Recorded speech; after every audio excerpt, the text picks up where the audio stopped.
On behalf of the General Assembly, I have the honor to welcome to the United Nations His Excellency Joseph R. Biden, Jr., President of the United States of America, and to invite him to address the Assembly.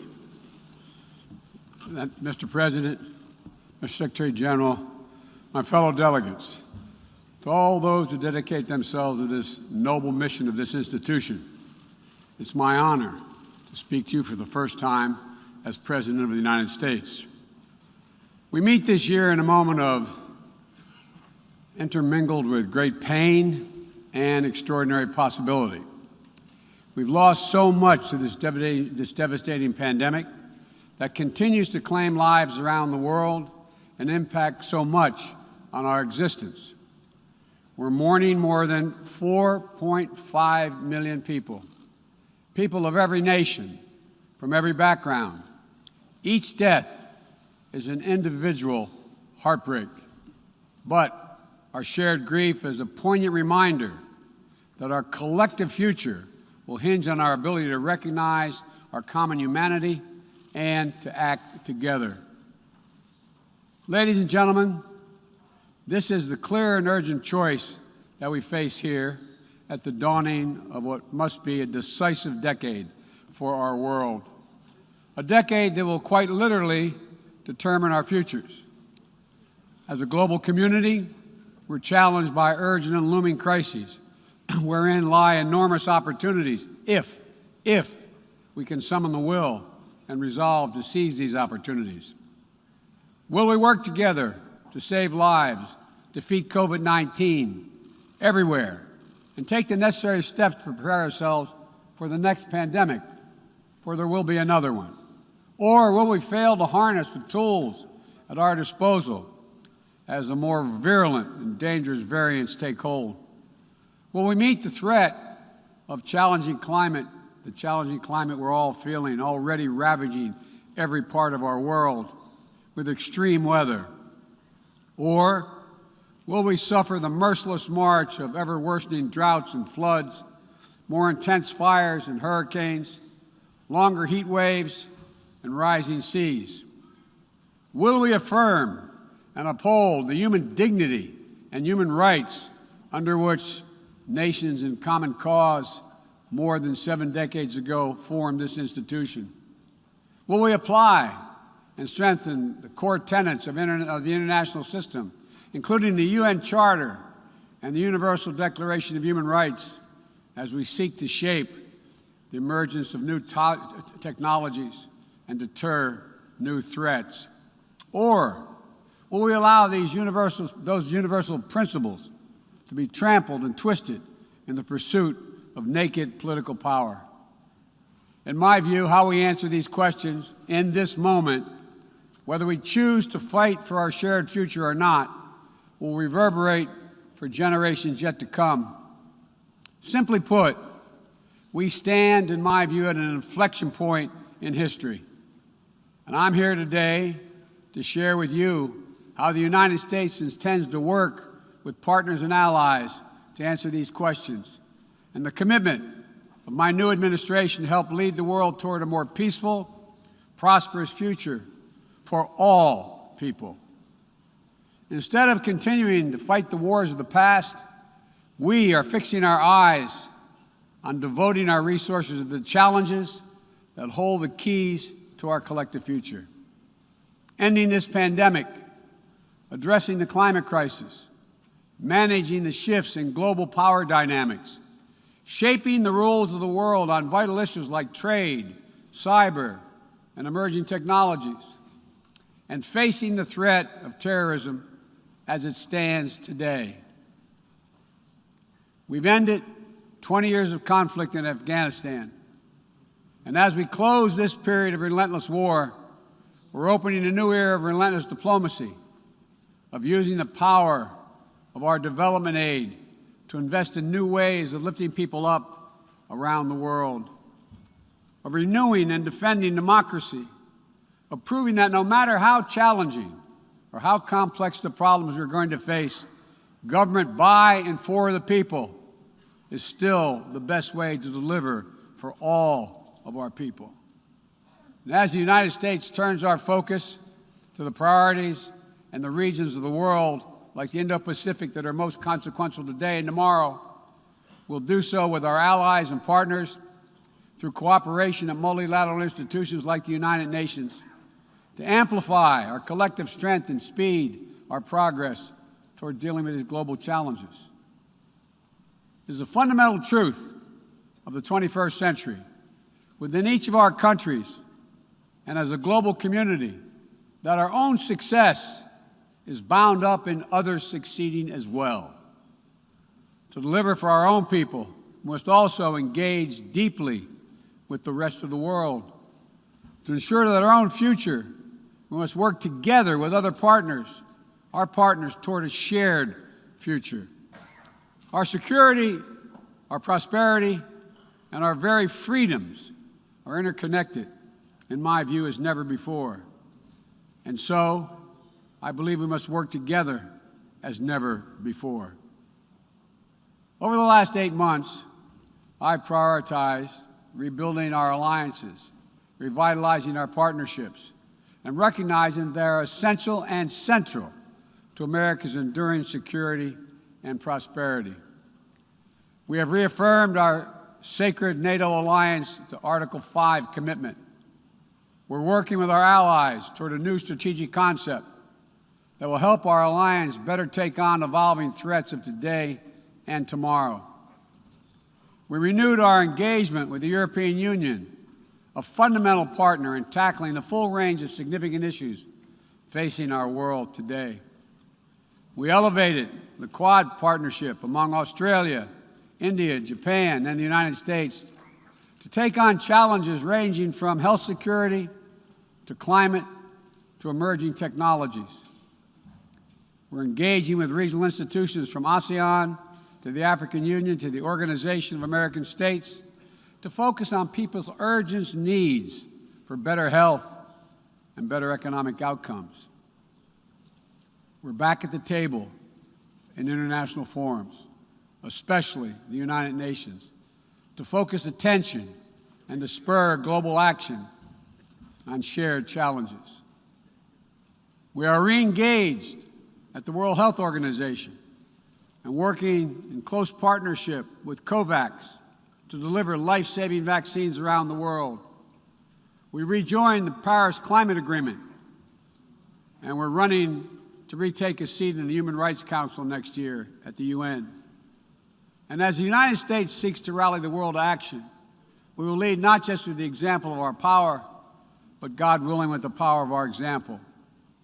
Make no mistake, the United States will continue to defend ourselves, our allies, and our interests against attack, including terrorist threats, as we prepare to use force, if any is necessary. But to defend our vital U.S. national interest, including against ongoing and imminent threats. But the mission must be clear and achievable, undertaken with informed consent of the American people, and whenever possible, in partnership with our allies. U.S. military power must be our tool of last resort, not our first, and it should not be used as an answer to every problem we see around the world. Indeed, today, many of our greatest concerns cannot be solved or even addressed through the force of arms. Bombs and bullets cannot defend against COVID-19 or its future variants. To fight this pandemic, we need a collective act of science and political will.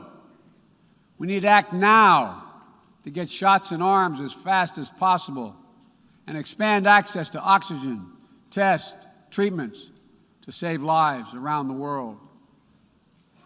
And for the future, we need to create a new mechanism to finance global health security that builds on our existing development assistance and global health and a global health threat council that is armed with the tools we need to monitor and identify emerging pandemics so that we can take immediate action. Already, the United States has put more than $15 billion toward the global COVID response. We've shipped more than 160 million doses of COVID-19 vaccine to other countries. This includes 130 million doses from our own supply and the first tranches of the 500 million doses of Pfizer vaccine we purchased to donate through COVAX. Planes carrying vaccines from the United States have already landed in 100 countries, bringing people all over the world a little dose of hope, as one American nurse termed it to me. A dose of hope direct from the American people, and importantly, no strings attached. And tomorrow, at the U.S.-hosted Global COVID-19 Summit, I'll be announcing additional commitments as we seek to advance the fight against COVID-19 and hold ourselves accountable around specific targets on 3 key challenges: saving lives now, vaccinating the world, and building back better. This year has also brought widespread death and devastation from the borderless climate crisis. The extreme weather events that we have seen in every part of the world, and you all know it and feel it, represent what the Secretary General has rightly called Code Red for humanity. And the scientists and experts are telling us that we're fast approaching a point of no return in a literal sense. To keep within our reach the vital goal of limiting global warming to 1.5 degrees Celsius, every nation needs to bring their highest possible ambitions to the table when we meet in Glasgow for COP26. And then to have to keep raising our collective ambition over time. In April, I announced the United States' ambitious new goal under the Paris Agreement to reduce greenhouse gas emissions from the United States by 50 to 52% below 2005 levels by 2030, as we work toward achieving a clean energy economy with net zero emissions by 2050. And my administration is working closely with our Congress to make critical investments in green infrastructure and electric vehicles that will help us lock in progress at home toward our climate goals. And the best part is, making these ambitious investments isn't just good climate policy, it's a chance for each of our countries to invest in ourselves and our own future. It's an enormous opportunity to create good-paying jobs for workers in each of our countries and to spur long-term economic growth that will improve the quality of life for all of our people. We also have to support the countries and people that will be hit the hardest and that have the fewest resources to help them adapt. In April, I announced the United States will double our public international financing to help developing nations tackle the climate crisis. And today, I'm proud to announce that we'll work with the Congress to double that number again, including for adaptation efforts. This will make the United States a leader in public climate finance, and with our added support, together with increased private capital and from other donors, we'll be able to meet the goal of mobilizing $100 billion to support climate action in developing nations. As we deal with these crises, we're also encountering a new era, an era of new technologies and possibilities that have potential to release and reshape every aspect of human existence. And it's up to all of us to determine whether these technologies are a force to empower people or to deepen repression. As new technologies continue to evolve, we'll work together with our democratic partners to ensure that new advances in areas from biotechnology to quantum computing, 5G, artificial intelligence, and more are used to lift people up, to solve problems, and advance human freedom, not to suppress dissent or target minority communities. And the United States intends to make a profound investment in research and innovation, working with countries at all stages of economic development to develop new tools and technologies to help us tackle the challenges of this second quarter of the 21st century and beyond. We're hardening our critical infrastructure against cyber attacks, disrupting ransomware networks, and working to establish clear rules of the road for all nations as it relates to cyberspace. We'll reserve the right to respond decisively to cyber attacks that threaten our people, our allies, or our interests. We will pursue new rules of global trade and economic growth that strive to level the playing field so that it's not artificially tipped in favor of any one country at the expense of others. And every nation has the right and opportunity to compete fairly. We will strive to ensure that basic labor rights, environmental safeguards, and intellectual property are protected, and that the benefits of globalization are shared broadly throughout all our societies. We'll continue to uphold the long-standing rules and norms that have formed the guardrails of international engagement for decades, that have been essential to the development of nations around the world. Bedrock commitments like freedom of navigation, adherence to international laws and treaties, support for arms control measures that reduce the risk and enhance transparency. Our approach is firmly grounded and fully consistent with the United Nations mission and the values we've agreed to when we drafted this charter. These are commitments we all made and that we're all bound to uphold. And as we strive to deal with these urgent challenges, whether they're long-standing or newly emerging, we must also deal with one another. All of the major powers of the world have a duty, in my view, to carefully manage their relationships so they do not tip from responsible competition to conflict. The United States will compete and will compete vigorously and lead with our values and our strength.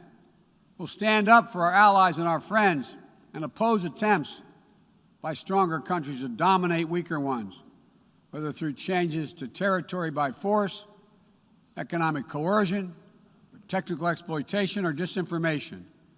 But we're not seeking, say it again, we are not seeking a new Cold War or a world divided into rigid blocs. The United States is ready to work with any nation that steps up and pursues peaceful resolution to shared challenges, even if we have intense disagreements in other areas, because we'll all suffer the consequences of our failure if we do not come together to address the urgent threats like COVID-19 and climate change, or enduring threats like nuclear proliferation. The United States remains committed to preventing Iran from gaining a nuclear weapon. We're working with the P5+1 to engage Iran diplomatically and to seek a return to JCPOA. We're prepared to return to full compliance if Iran does the same. Similarly, we seek serious and sustained diplomacy to pursue the complete denuclearization of the Korean Peninsula. We seek concrete progress toward an available plan with tangible commitments that would increase stability on the peninsula and in the region, as well as improve the lives of the people in the Democratic People's Republic of Korea. We must also remain vigilant to the threat of terror that terrorism poses to all our nations, whether emanating from distant regions of the world or in our own backyards. We know the bitter sting of terrorism is real. We've almost all experienced it. Last month, we lost 13 American heroes and almost 200 innocent Afghan civilians in a heinous terrorist attack at the Kabul airport. Those who commit acts of terrorism against us will continue to find a determined enemy in the United States. The world today is not the world of 2001, though. And the United States is not the same country we were when we were attacked on 9/11 20 years ago. Today, We're better equipped to detect and prevent terrorist threats, and we are more resilient in our ability to repel them and to respond. We know how to build effective partnerships to dismantle terrorist networks by targeting their financing and support systems, countering their propaganda, preventing their travel, as well as disrupting imminent attacks. We'll meet terrorist threats that arise today and in the future with a full range of tools available to us, including working in cooperation with local partners so that we need not be so reliant on large-scale military deployments.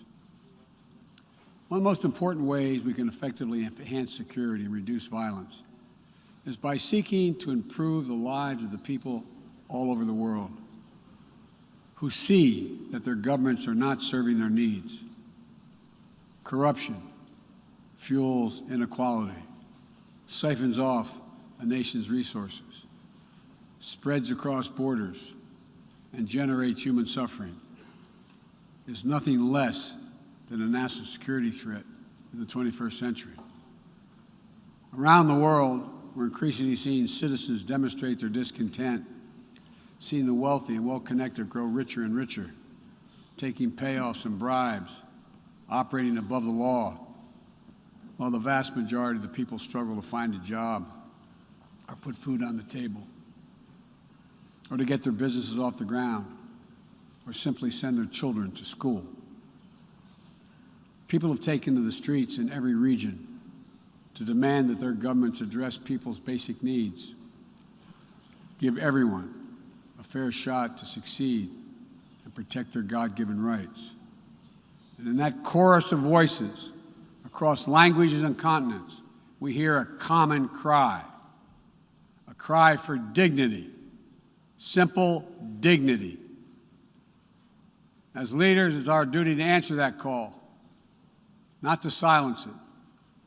The United States is committed to using our resources and our international platform to support these voices, listen to them, partner with them to find ways to respond that advance human dignity around the world. For example, there's an enormous need for infrastructure in developing countries.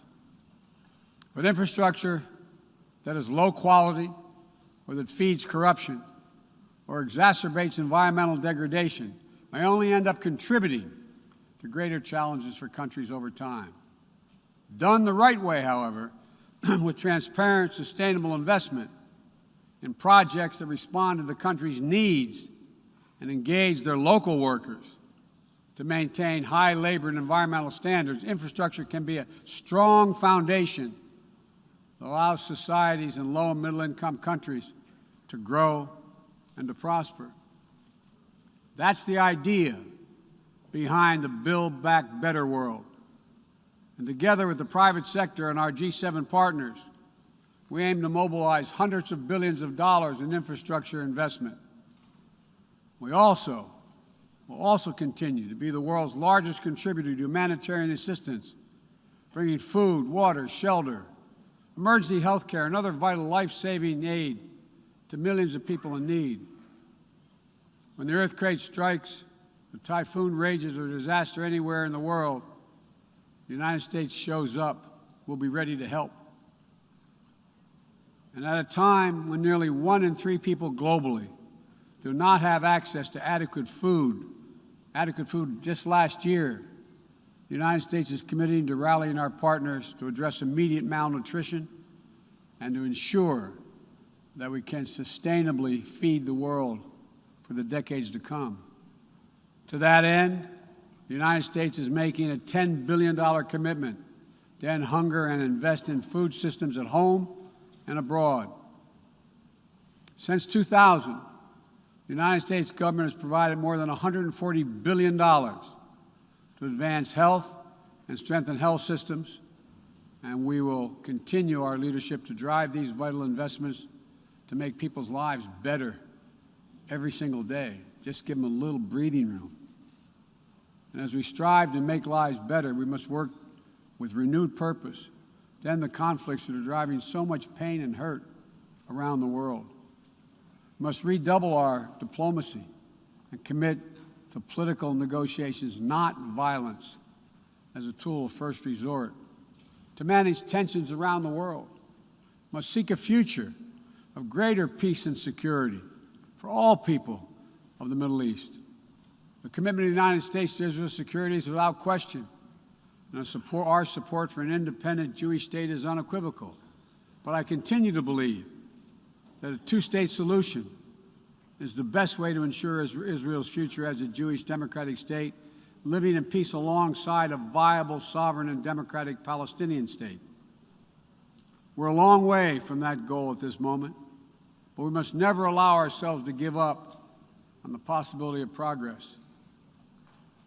We cannot give up on solving raging civil conflicts, including in Ethiopia and Yemen, where fighting between warring parties is driving famine, horrific violence, human rights violations against civilians, including the unconscionable use of rape as a weapon of war. We will continue to work with the international community to press for peace and bring an end to this suffering.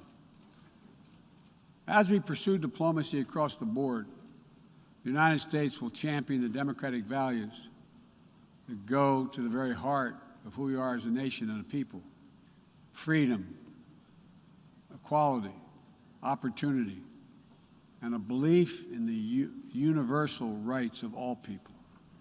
It's stamped into our DNA as a nation, and critically, it's stamped into the DNA of this institution, the United States.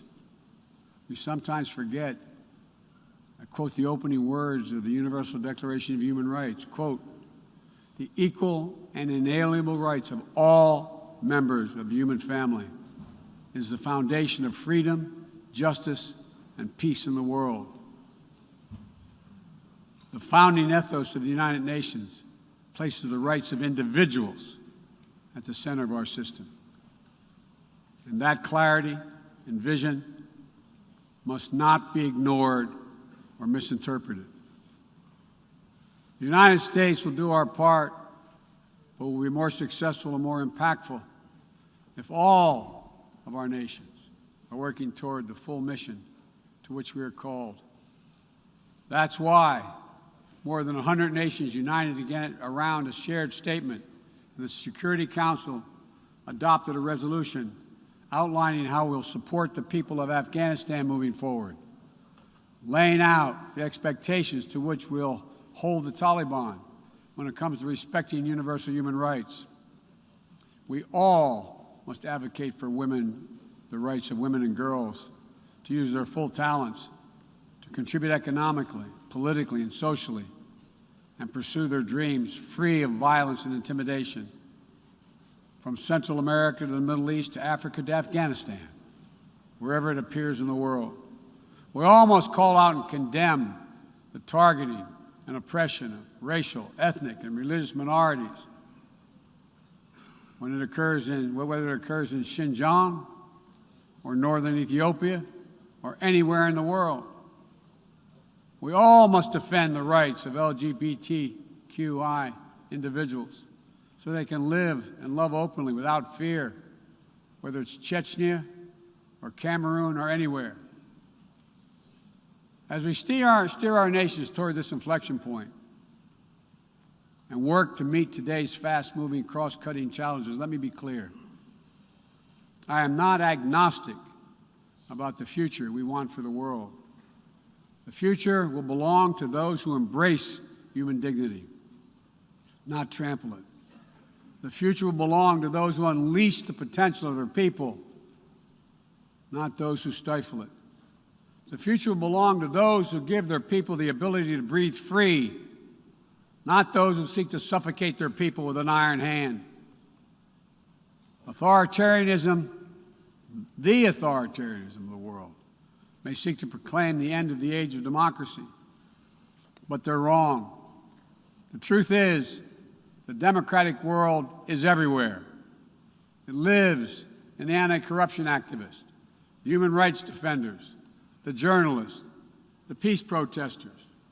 On the front lines of this struggle in Belarus, Burma, Syria, Cuba, Venezuela, and everywhere in between, it lives in the brave women of Sudan who withstood violence and oppression to push a genocidal dictator from power and who keep working every day to defend their democratic progress. It lives in the proud Moldovans who helped deliver a landslide victory for the forces of democracy with a mandate to fight graft, to build a more inclusive economy. It lives in the young people of Zambia who harnessed the power of their vote for the first time, turning out in record numbers to denounce corruption and chart a new path for their country. And while no democracy is perfect, including the United States, we'll continue to struggle to live up to the highest ideals to heal our divisions. And we face down violence and insurrection. Democracy remains the best tool we have to unleash our full human potential. My fellow leaders, this is a moment where we must prove ourselves the equals of those who come before us, who with vision and values and determined faith in our collective future built our United Nations, broke the cycle of war and destruction, and laid the foundations for more than 7 decades of relative peace and growing global prosperity. Now, we must again come together to affirm the inherent humanity that unites us is much greater than any outward divisions or disagreements. We must choose to do more than we think we can do alone so that we accomplish what we must together. Ending this pandemic and making sure we're better prepared for the next one. Staving off climactic climate change and increasing our resilience to the impacts we already are seeing. Ensuring a future where technologies are a vital tool to solving human challenges and empowering human potential, not a source of greater strife and repression. These are the challenges that we will determine what the world looks like for our children and our grandchildren and what they'll inherit. We can only meet them by looking to the future. I stand here today for the first time in 20 years with the United States not at war. We've turned the page. All the unmatched strength, energy, and commitment, will, and resources of our nation are now fully and squarely focused on what's ahead of us, not what was behind. I know this. As we look ahead, we will lead. We will lead on all the greatest challenges of our time, from COVID to climate, peace and security, human dignity and human rights, but we will not go it alone. We will lead together with our allies and partners and in cooperation with all those who believe as we do that this is within our power to meet these challenges, to build a future that lifts all of our people and preserves this planet. But none of this is inevitable. It's a choice. And I can tell you where America stands. We will choose to build a better future. We, you and I, we have the will and capacity to make it better. Ladies and gentlemen, we cannot afford to waste any more time. Let's get to work. Let's make our better future now. We can do this. It's within our power and capacity. Thank you. God bless you all.